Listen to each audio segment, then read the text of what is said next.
Hello my dear students. मैं हूं आपकी अपनी personal physics teacher doctor Reema McMullan. आपका बहुत बहुत स्वागत है आज की क्लास में, जिसमें कि हम लोग करेंगे physical quantities and different systems of units. तो क्लास स्टार्ट करने से पहले मुझे एक बात बताओ। अगर आपसे कोई एक सवाल पूछे कि आपकी फिजिक्स की सबसे पहली मेमोरी क्या है, आपने फिजिक्स में सबसे पहले क्या सीखा था, प्लीज अपने आंसर्स मुझे कमेंट्स में बताइए। I am very curious to know your answers. अगर मुझे वही क्वेश्चन पूछा जाए तो मेरा आंसर कुछ ऐसे होगा। मेरी सबसे पहली फिजिक्स की मेमोरी है ग्रेविटी की। मैंने ग्रेविटी के बारे में सबसे पहले सीखा था। शायद मेरे मॉम या डैड ने बताया होगा मुझे जब मैं बहुत ही छोटी थी। तो इसके साथ साथ मैंने एक कहानी भी सुनी थी। वो कहानी शायद या उसका कोई वर्जन आपने भी सुना ही होगा। तो कहानी कुछ ऐसे थी कि एक आदमी एक सेब के पेड़ के नीचे बैठा था और उसने देखा एक सेब पेड़ से नीचे की तरफ गिरा। ये देख करके उस आदमी ने सोचा कि ये सेब लेफ्ट राइट या किसी और रैंडम डायरेक्शन में क्यों नहीं गया, ये नीचे की तरफ ही क्यों गिरा। डू यू नो इस आदमी का नाम क्या था? सर आइजक न्यूटन, जिसको कि आप जस्ट न्यूटन बोल देते हैं, राइट? ये बंदा रहा था 16th सेंचुरी में। I mean 16th century, imagine. जब ना कोई बिजली थी, ना कैलकुलेटर्स थे, ना साफ पीने का पानी था। उस टाइम शायद पेपर और पेंसिल्स भी बहुत ही एंशियंट टाइप की रहती होंगी। उस सब के बावजूद he is the Pioneer of physics, specifically mechanics. इसने काम किया था मैकेनिक्स के ऊपर। He is the I would say he is the father of mechanics. Even though इससे पहले भी कुछ लोग थे जिन्होंने मैकेनिक्स के ऊपर काम किया था, जैसे एरिस्टोटल, गैलीलियो। लेकिन जो काम न्यूटन ने किया, nobody has come close to that.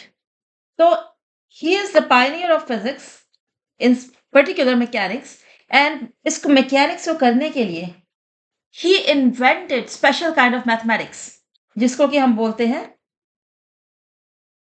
do you know, calculus. So this guy he invented calculus to do mechanics. तो उस टाइम की हम बात करें, अगर हम पुराने टाइम्स की बात करें, जो मैकेनिक्स होती थी, ये जो मैकेनिक्स है, जो कि प्राइमरीली आपकी 11th की जो फिजिक्स है वो मैकेनिक्स के ऊपर ही बेस्ड है। Major portion of physics at least. उसके बाद कुछ एक और भी टॉपिक्स आते हैं, लेकिन मेन मैकेनिक्स ही है। तो मैकेनिक्स ओल्ड टाइम्स में कैसे डिफाइन करते थे? It was the study of the motion of heavenly bodies, celestial objects, जैसे कि स्टार्स, प्लैनेट्स, सैटेलाइट्स। इनकी स्टडी वो होती थी मैकेनिक्स के अंदर। आज हम लोग बोलते हैं कि मैकेनिक्स को हम कैसे डिफाइन करते हैं। मैकेनिक्स क्या है? This is like old times, this is now new. Mechanics is the study of interaction between forces and matter. तो भाई इसका मतलब क्या हुआ? That mechanics is the study of interaction between forces and matter. इसको समझने के लिए let's take an example. Let's say ये रही एक बॉल, ठीक है? ये let's say ये ग्राउंड के ऊपर पड़ी हुई है। ये रहा हमारा ग्राउंड।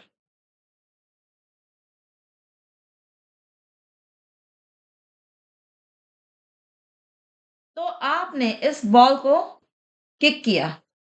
कैसे? ऐसे। आपने बॉल को किक किया, मतलब आपने बॉल के ऊपर लगाई फोर्स। तो इस फोर्स की वजह से ये बॉल शायद आगे की तरफ रोल हो जाए, शायद ना भी हो। वाई ना हो? अगर ये बॉल बहुत ज़्यादा हैवी है, अगर ये मेटल की बॉल है, या फिर अगर ये बॉल ग्राउंड के साथ ग्लूड है, उसके साथ चिपकी हुई है, it's a part of the ground, तो ये बॉल नहीं मूव होगी। बट इन जनरल अगर ये सिंपल फुटबॉल है या कुछ है, तो ये आप उसको किक करो, वो मूव हो जाएगी।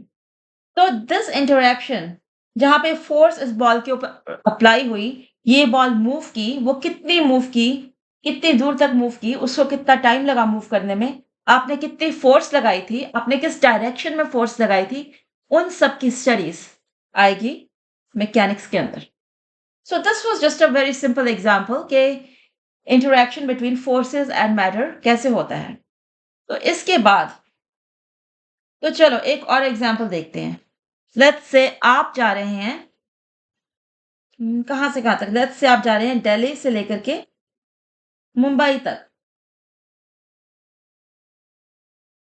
कौन-कौन आप में से मुंबई गया है? I have never been to Mumbai. Delhi yes, Delhi जाना ही पड़ता है। तो दिल्ली से लेकर के मुंबई तक का डिस्टेंस है अप्रॉक्सिमेटली 1150 किलोमीटर्स। तो लेट्स से आपकी जो एवरेज स्पीड है, आप अपनी कार लेकर के जा रहे हो और आपकी एवरेज स्पीड है 100 किलोमीटर्स पर आवर। तो आपको कितना टाइम लगेगा ये डिस्टेंस ट्रैवल करने में? 11.5 आवर्स, ठीक?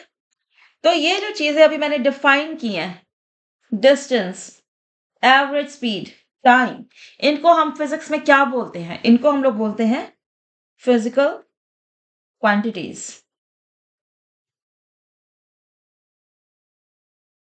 फिजिकल क्वांटिटीज क्या होती हैं? This is something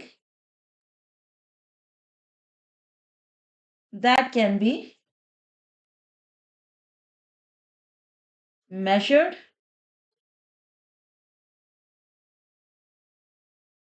or calculated.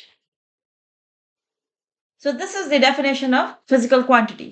और एग्जाम्पल्स फिजिकल क्वांटिटीज के बहुत ही बहुत सारे हैं एक्चुअली। एग्जाम्पल हो गए, मैंने आपको दिखा दिया ऑलरेडी, डिस्टेंस हो गया, स्पीड हो गया, टाइम, इसके अलावा और कौन से एग्जाम्पल्स हैं? मास, डिस्टेंस हो गई, लेंथ आपकी, उसके बाद आप देख लो force,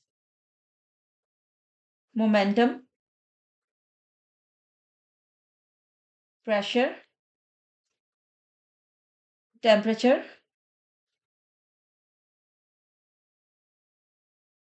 area, torque, acceleration, moment of inertia. I mean, I can keep on going. ये सारा की सारी class I can just keep on writing these physical quantities. लेकिन जैसे जैसे ये लेक्चर्स आगे बढ़ेंगे we'll learn about these physical quantities. अभी के लिए सिर्फ एग्जांपल्स दिए हैं. I just want you to know कि physical quantities होती क्या है. कोई भी चीज जिसको आप मेजर कर सकते हो, कोई भी इंस्ट्रूमेंट के साथ उसको मेजर कर सकते हो, वो या फिर किसी भी चीज को हम कैलकुलेट कर सकते हैं, वो क्या होगी? Physical quantity. कैलकुलेशन जैसे एक्सेलरेशन, अगर आपको चेंज इन वेलोसिटी पता है, पॉइंट ए से पॉइंट बी जाने में चेंज इन वेलोसिटी क्या हुआ, यहाँ पे वेलोसिटी क्या थी, यहाँ पे वेलोसिटी क्या है, और कितना टाइम लगा है ए से लेकर के बी में जाने में, अगर आपको ये मालूम हो तो आप एक्सेलरेशन निकाल सकते हैं। कैसे? V B minus V A over T. तो यहाँ पर एक्सेलरेशन आपने कैलकुलेट की है, ओके। और वी बी और वी ए, अगर आप कार चला रहे हैं तो कार में आप देख सकते हैं कि आपकी वेलोसिटी, आपकी स्पीड वहां पे कितनी थी। अगर आप स्ट्रेट लाइन में जा रहे हैं तो वेलोसिटी और स्पीड के अंदर कोई फर्क नहीं होता। हम लोग पढ़ेंगे एक सब्सिक्वेंट लेक्चर के अंदर, ओके। तो ये हो गया फिजिकल क्वांटिटीज क्या होती हैं, anything that can be measured और कैलकुलेटेड।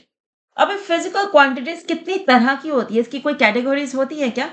यस, फिजिकल क्वांटिटीज को हम कैटेगराइज कर सकते हैं। कैसे? I'll show you. Physical quantities के होते हैं दो सिस्टम ऑफ कैटेगराइजेशन। ऑलराइट, तो फिजिकल क्वांटिटीज को हम लोग कैसे कैटेगराइज कर सकते हैं? इसकी कैटेगरीज है, एक तो स्केलर हो सकती है फिजिकल क्वांटिटी, या फिर होगी वो वेक्टर। हर फिजिकल क्वांटिटी को हम इन दो में डिवाइड कर सकते हैं। हर फिजिकल क्वांटिटी या तो स्केलर होगी या फिर वो होगी वेक्टर, और हर फिजिकल क्वांटिटी या तो होगी वो बेस क्वांटिटी जिसको हम लोग बोलते हैं फंडामेंटल। बेस और फंडामेंटल दोनों क्या है? सिनोनिम्स है। और जो दूसरी तरह की होती हैं वो होती हैं डिराइव्ड फिजिकल क्वांटिटीज। तो ये है दो systems of categorisation of physical quantities. एक सिस्टम ऑफ कैटेगरी है कि हाँ, हर फिजिकल क्वांटिटी को हम बोलेंगे या तो है ये स्केलर या तो है ये वेक्टर। उसके साथ साथ हर फिजिकल क्वांटिटी या तो होगी बेस या फिर फंडामेंटल या फिर होगी वो डिराइव्ड। तो अब इसका मतलब क्या है? जो स्केलर क्वांटिटीज होती हैं दे हैव मैग्नीट्यूड ओनली, ये हो गई स्केलर। और जो होती है vector quantities they have magnitude and direction both. तो अभी ये मैग्नीट्यूड का मतलब क्या हुआ? मैग्नीट्यूड होता क्या है? मैग्नीट्यूड टेल्स यू कि how much of something is there. अगर आपने लेट्स से एक बैग ऑफ राइस खरीदा, आपने चावलों की एक बोरी खरीदी, वो 5 किलो की हो सकती थी, वो 10 किलो की हो सकती थी, 15 की हो सकती थी। ये जो 5, 10, 15 ये हैं, ये होते हैं मैग्नीट्यूड। तो ये जो नंबर है, ये नंबर क्या है? ये है आपका मैग्नीट्यूड। ठीक है। और उसके बाद ये जो दिया हुआ है किलोग्राम्स, ये क्या होती है? Unit of measurement.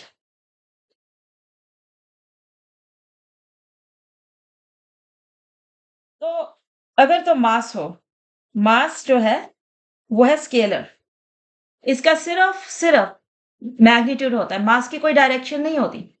Same way अगर हम डिस्टेंस की बात करें, डिस्टेंस भी स्केलर ही है, डिस्टेंस की भी कोई डायरेक्शन नहीं होती। टाइम, टेम्परेचर, एनर्जी, ये सब, ये पांचों की पांचों और बहुत सारी और फिजिकल क्वांटिटी स्केलर्स के अंदर आएंगी। तो ये क्या है? ये सारी ये है स्केलर्स। उसके बाद अगर हम लोग वेक्टर्स की बात करें, बहुत सारी वेक्टर क्वांटिटीज होती हैं। डिस्प्लेसमेंट,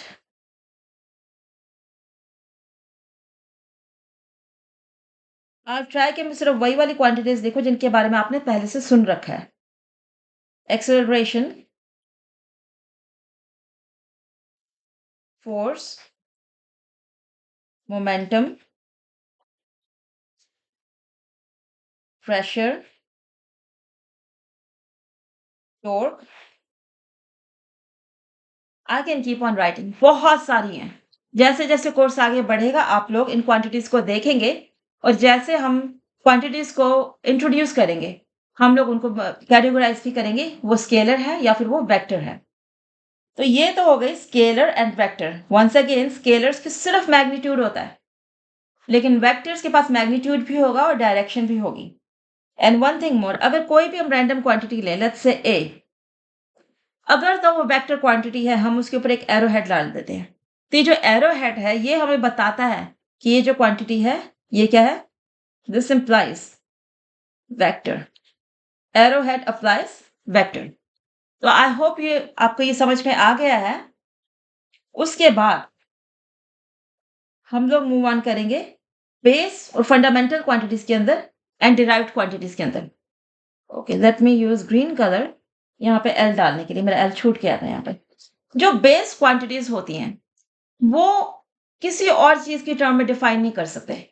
वो एक like it exist on its own, वो किसी और की टर्म्स में नहीं हो सकती। Let me give you examples और एग्जांपल से सब कुछ एक्सप्लेन हो जाएगा। तो जो बेस क्वांटिटीज है ना वो सिर्फ 3 ही है। There are only 3 in mechanics. Physics के अंदर 4 और भी हैं, लेकिन मैकेनिक्स के अंदर सिर्फ 3 है। Mass, length and time. ठीक है। उसके बाद जो डिराइव्ड क्वांटिटीज हैं they are derived in terms of base quantities. तो मैकेनिक्स के अंदर अगर हम बात करें स्पीड की, स्पीड क्या होती है? Distance over time. एक्सेलरेशन क्या होती है? Change in velocity over time. V dot velocity है। उसके बाद फोर्स क्या होती है? Mass times acceleration. तो देखो पहले स्पीड और वेलोसिटी भी चलो लिख लेते हैं। ये होती है displacement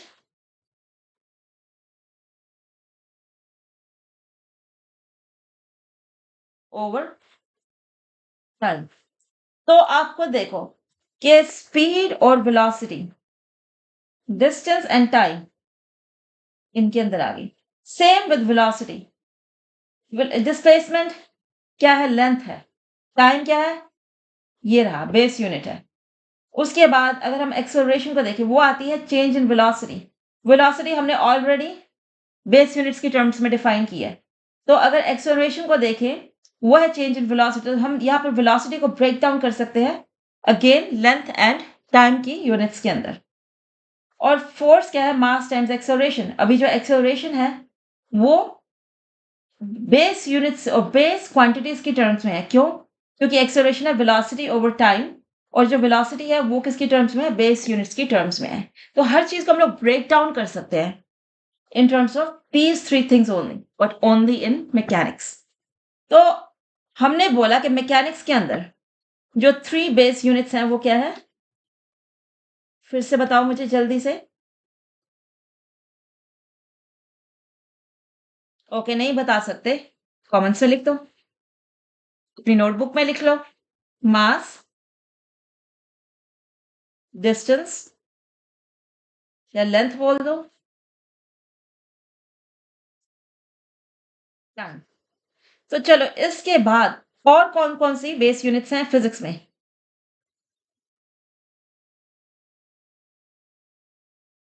other four base u- okay, I should say physical quantities, not units here.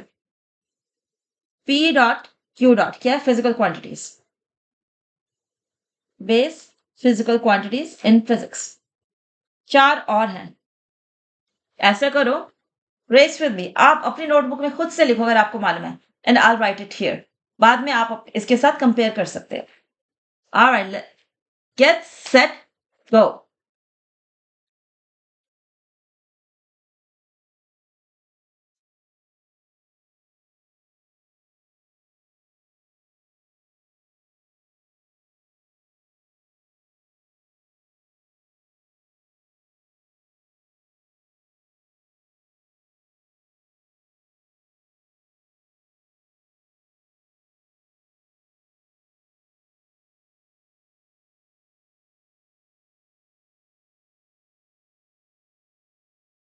Alright, I am done. कौन जीता, आप और मैं? well, alright. तो अभी हमने देखी है कि फिजिक्स के अंदर ये 1 2 3 4 5 6 एंड 7, 7 बेस यूनिट्स हैं। 7 बेस फिजिकल क्वांटिटीज हैं। I keep saying units, I don't know why, मेरे मुंह के ऊपर पता नहीं क्यों चढ़ गया है वो। तो इनकी यूनिट्स क्या होती है? अभी यूनिट क्या होती है? Unit of measurement. वो क्या होती है?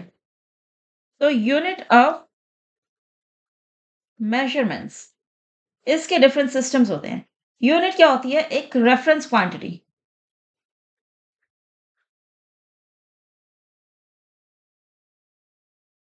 with respect to which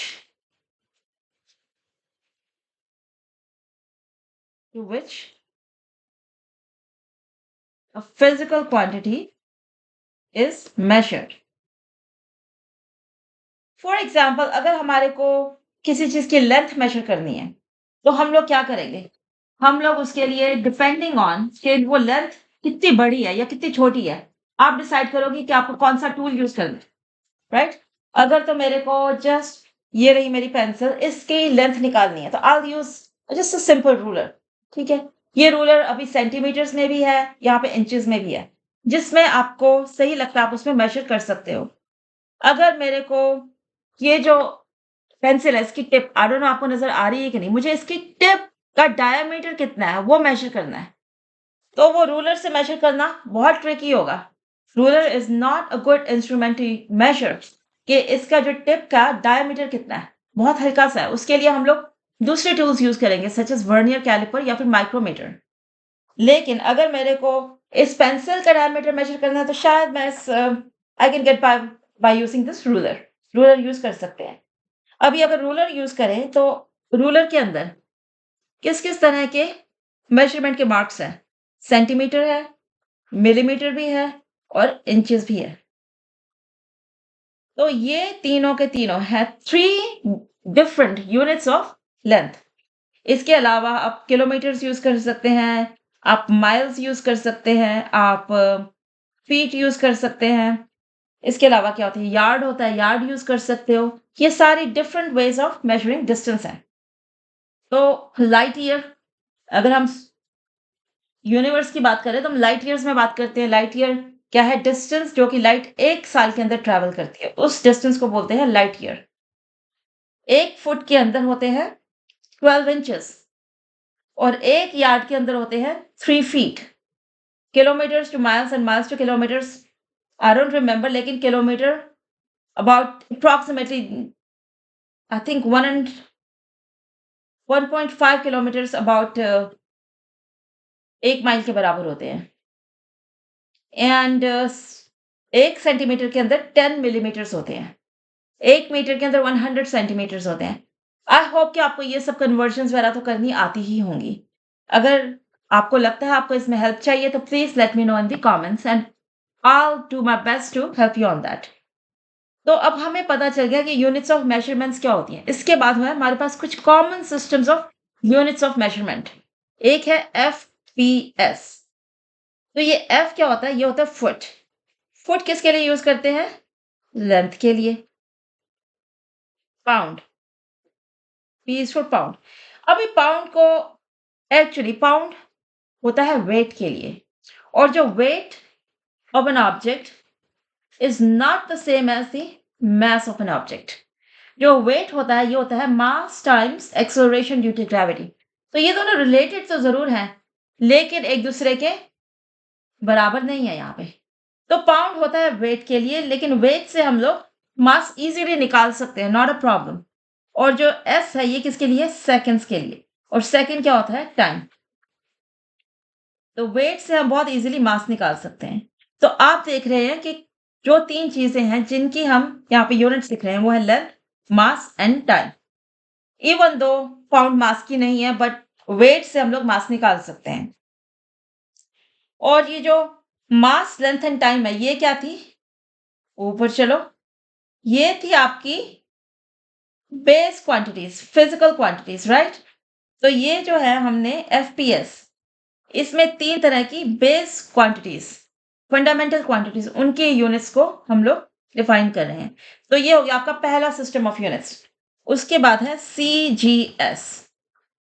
तो अब आपको मालूम चल गया है कि पहला क्या होगा? लेंथ के लिए, राइट? दूसरा किसके लिए? मास के लिए। और लास्ट वाला किसके लिए? टाइम के लिए। ठीक है? तो सी, इससे कौन-सी यूनिट बना सकते हो आप लेंथ की? सेंटीमीटर। जी, इससे कौन-सी यूनिट बना सकते हो? मास की? ग्राम। एस, सेकंड्स के लिए है। तो ये हो गई आपकी second system of units. Alright, इसके बाद हम लोग निकलते हैं थर्ड सिस्टम ऑफ यूनिट्स के लिए, एमकेएस। इससे कौन-सी लेंथ की यूनिट निकलेगी? पहली वाली लेंथ ही रहेगी, मीटर। ओके, तो शायद आप लोग मीटर ऐसे लिखते होंगे, ठीक है? METRE। अभी मुझको आदत हो गई है इसको लिखने की METER, ये गलत नहीं है। यूएस में लिखते हैं METER और जो ब्रिटिश सिस्टम है उसमें लिखते थे METRE। आई एम श्योर आज भी ऐसा ही लिखते होंगे। At least when I studied there इसको METRE ही बोलते थे। अनदर थिंग, कलर भी। इंडिया में कलर होता था COLOUR, ये है ब्रिटिश।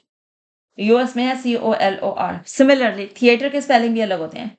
इंडिया में था THEATRE, if I remember right. अगर मेरे को सही से याद नहीं है तो रिमाइंड मी। ऐसे यूएस में होता है THEATER, थिएटर।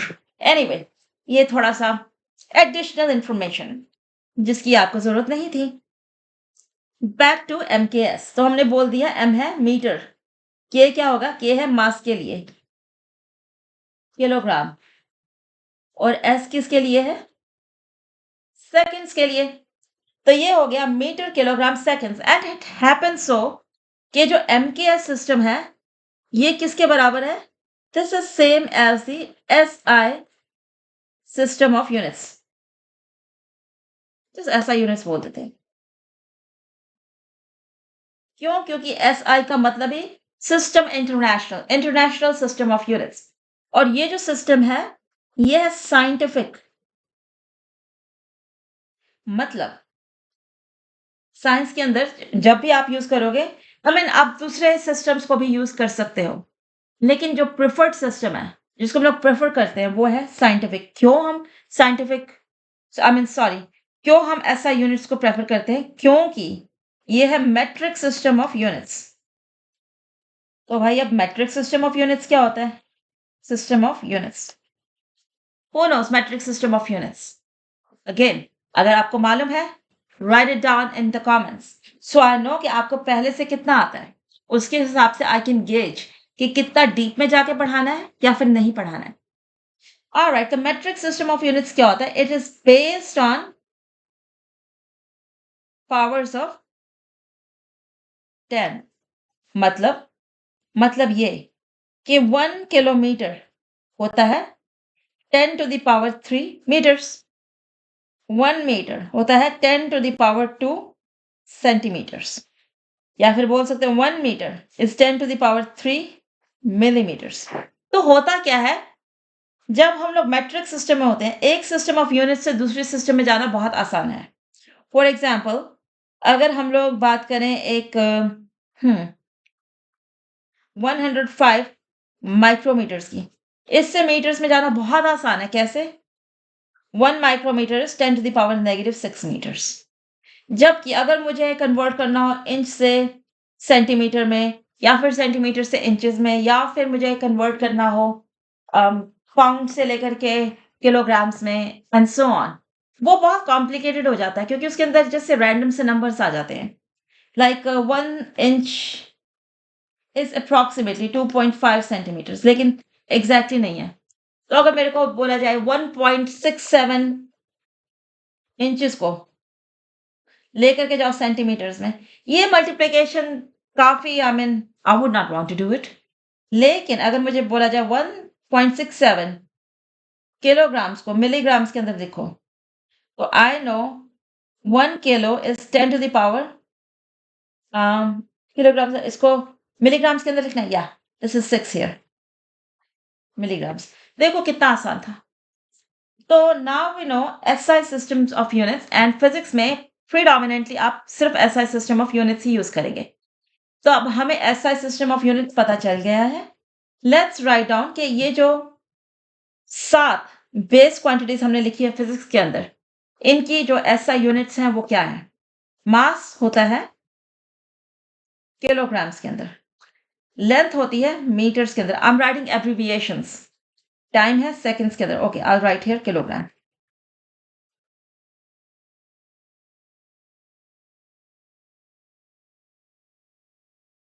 टेम्परेचर होता है केल्विन्स में, temperature Kelvin, uppercase K, Kelvin. Amount of substance, MOL, is for mole. Electric current, uppercase A, is for ampere. Luminous intensity, lowercase c, lowercase d, for candela. तो ये तो हो गई आपकी 7। तो ये हुई हमारी 7 fundamental physical quantities along with their SI units. तो ये कौन सी यूनिट्स है? SI units, system international units. तो लेट्स सी हमने इस लेक्चर के अंदर क्या पढ़ा है। आज हमने पढ़ा है कि 11th क्लास में आप मेनली क्या पढ़ोगे फिजिक्स के अंदर? मैकेनिक्स। मैकेनिक्स क्या होती है? It is the study of the interaction between force and matter. Okay, और उसके बाद हमने पढ़ा कि मैकेनिक्स के अंदर और इन जनरल फिजिक्स के अंदर फिजिकल क्वांटिटीज क्या होती हैं.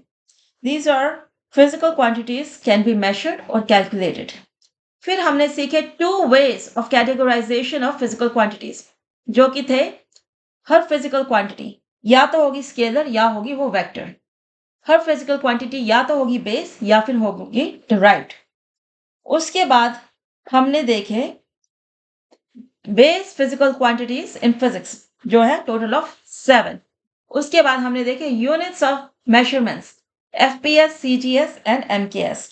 इसके साथ साथ I think before we conclude this lesson, let's write down a few fundamental quantities और उसको कैटेगराइज करते हैं as base or derived and as scalar or vector. So let's see. तो यहाँ पर आ गई फिजिकल क्वांटिटी. इधर लिखेंगे इज इट स्केलर और is it vector, is it base और इज इट डिराइव्ड. तो अगर मैं लिखूं यहाँ पर टाइम, क्या है? ये स्केलर है, ये वेक्टर नहीं है, और ये बेस है. उसके बाद let's say force, force vector है और डिराइव्ड है. मास, मास स्केलर है और ये बेस है. और let's write down pressure, pressure vector है और ये डिराइव्ड है. स्पीड, स्पीड है स्केलर और है डिराइव्ड. लेंथ या distance, scalar and base. Okay, तो आप देख रहे हैं जो तीनों की तीनों फंडामेंटल क्वांटिटीज हैं, जो कि है टाइम, मास और लेंथ, वो तीनों की तीनों स्केलर हैं. सो इट इज इंटरेस्टिंग कि स्केलर्स को यूज करके हम वेक्टर्स बना लेते हैं. ओके, और अगर मुझे वेक्टर को लिखना हो तो उसके लिए कौन सा सिंबल है? फोर्स के ऊपर लगा दो एरोहेड. ये बता रहा है कि फोर्स क्या है? वेक्टर. मास के ऊपर हम लोग एरोहेड लगा सकते हैं? नहीं लगा सकते. क्यों? क्योंकि मास क्या है? वो है स्केलर. ऑलराइट, तो आई होप कि आपको ये लेसन समझ में आया हो. एंड इसके बाद हम लोग नेक्स्ट करेंगे dimensional analysis in lecture number 2, जो कि आ रहा है बहुत ही जल्दी. इसके साथ साथ I am going to make these videos in English, क्योंकि हमारे देश में बहुत सारे स्टूडेंट्स हैं जिनको हिंदी नहीं आती है. And I will make these videos for them in English. And अगर इफ आई से सम ऑफ द वर्ड्स, मास को मैस बोल जाऊं, पावर को पावर बोल जाऊं, डोंट वरी अबाउट इट. मैं 22 साल से पिछले I have been teaching in US, तो थोड़ा सा तो फर्क पड़ेगा ही, बट दिल है हिंदुस्तानी. So, going to keep making these lectures for you. I hope that you enjoy these and आपको समझ में आते हैं. और आपको कोई भी questions हो, please let me know in the comments and I will do my best to address those questions. क्योंकि मुझे ये काम करने में सच में बहुत मजा आ रहा है. I'm really enjoying it. So help me enjoy this more. Would you? I'll see you next time. Until then, keep studying.